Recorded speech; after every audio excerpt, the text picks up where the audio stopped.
my name is Catherine Wolf, and this is my dog Penny. And today we're going to be teaching you how to train your dog to sit consistently. We're going to be doing this through a progression of steps that's going to help your dog learn the behavior first, then learn the command for that behavior, and then to do that behavior whenever asked. This is going to be a technique that's also used by the AKC, which is the American Kennel Club, and we're going to start by getting her into the position. We first have to teach our dog, what did you find? I dropped a treat. We first have to teach our dog what the behavior that we're going to be asking of them is. Because they don't understand English, because they don't speak the same language as us, we have to get them into that behavior before we put a command with it. So we're not going to start by saying sit just yet, we're just going to get her into that position. Now let's see if she'll work with me. Penny, come on baby, stand up, come on, up we go. Ups to daisies. She might not work with me, guys. Come on, baby. She's so well trained. Come on. Come on, baby. Okay, well she won't work with me, but I'll explain it anyways. So you want to start with your dog in a standing position. Ideally, they're in a standing position, but you want to take a small treat, and you're actually going to put that treat to their nose.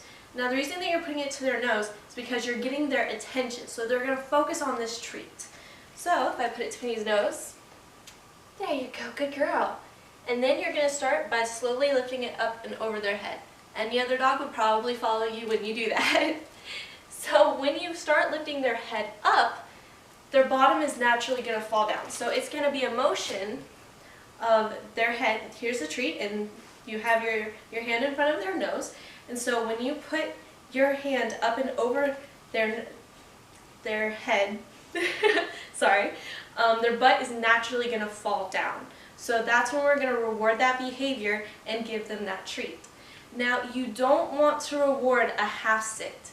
A half sit is when the dog is half standing, half sitting. So it's kind of like a mini squat. If you reward and give that treat to your dog when they're in that half little squat, then you're actually teaching them that the command for sit is going to be the half behavior instead of the full behavior. So then they will learn that they only have to do half of the work, and we don't want to teach them that. So once your dog gets into the routine of performing the sitting behavior multiple times, then you can introduce the command for sit.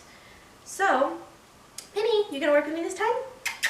You gonna work with me this time? I've been working her so much, guys, I'm sorry. Okay, no, we're not gonna do it, that's alright. So you're going to do the exact same thing as we started with. You're going to put the treat to the dog's nose, lift it up and over their head's going to come up, they're going to sit.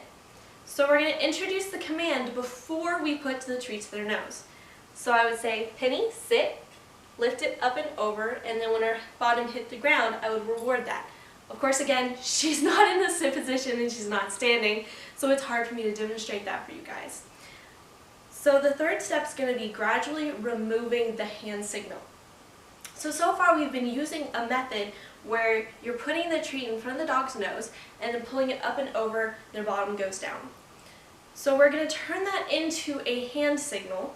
So instead of having to actually lure your dog into that position, then we are just taking the treat, putting it to their nose, and pulling it up towards us instead of putting it over them. So proximity-wise, Pippin, here you go, baby. So normally you would be doing it like this. See how it's close to her head? In this scenario, you're taking it from her nose. Penny, you gonna follow it? Penny, look. Not gonna follow it. Alright. And so you want to start getting in that hand position. And it'll actually get to the point where you can start doing the hand motion and your dog will also sit. From then on, we want to get your dog to sit without that hand motion. So what you're going to do is you're actually just going to stand in front of your dog, and with a series of having treats and not having treats, so like every 3 times give them a treat, or every 1 or every 2. So mix it up. Don't make it a pattern, because if you make it a pattern, they're going to keep up with that pattern and they're going to know, okay, every 3rd time you ask me to sit, I'm going to sit. So we want them to sit every single time. So switch up the treat hand and switch up the amount of times that you give them that treat. The reason that we want to teach our dogs to sit consistently is because it is the basis for training. And a happy dog is a trained dog. Consistency is so important. I know training is frustrating. Trust me, I'm trying to get her to work for me and she's not doing it. But you know what? That's okay, because I'm not going to force her to do anything she doesn't want to do. But she's already trained. But with Penny, the thing is that I've already trained her. Sorry, blacked out a little bit there. But consistency is key, and once you start consistently training, this is actually the end result. So this is what you want. Not when they won't listen to you, but when they're just so well trained that they just kind of stay there. So, and Penny also has her certificate for training as well. So she is professionally trained. But the reason that training is so important, the reason that it's important to be so consistent with it, is that you can't just expect your dog to memorize something if you do it once a week. So if I come home after work and I work with my dog for 1 hour once a week, and then maybe another day during that week I ask my dog to sit, there's no way I can expect them to follow through with that behavior. So if you have a busy life, which trust me, I understand that, I have a busy life too, but that's okay. You can improvise. Use the sit technique anytime you're able to, so fit it in anywhere. This can be with, if you have treats or don't have treats, anytime that you go to feed them, you can ask them to sit before you put that food bowl down. Before you take them for a walk, you can ask them to sit before you put their leash on. Before you throw a tennis ball for them. And that's really fun, is when you start playing with your dog and you ask them to sit before you throw the ball for them, because then it actually gets them to understand the behavior that every time they come to you for something, they have to sit. So, blacked out again, sorry. So remember that you're first going to start by luring your dog into the position to learn the behavior first without the command. And then, once your dog has mastered that, you're going to introduce that command before you start luring them into the position. So you will say, probably your dog's name, so I'll use Penny. Penny, sit, lure them into that position, and then reward them when their bottom hits the ground. So remember, that's a full sit.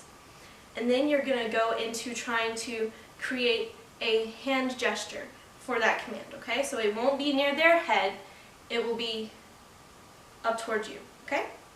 And once your dog masters the hand signal, you're then going to start weaning away the treats and using just your voice. So remember, you're going to use every few times you ask them to sit, you're going to give them a treat, dropped it, but you're also going to switch up the amount of times that, or the number of times that you give them a treat, because you don't want them to learn that pattern.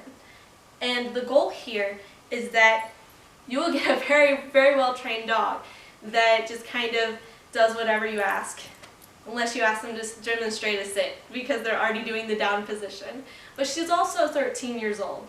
So I hope you guys enjoyed your time today, and have a wonderful day.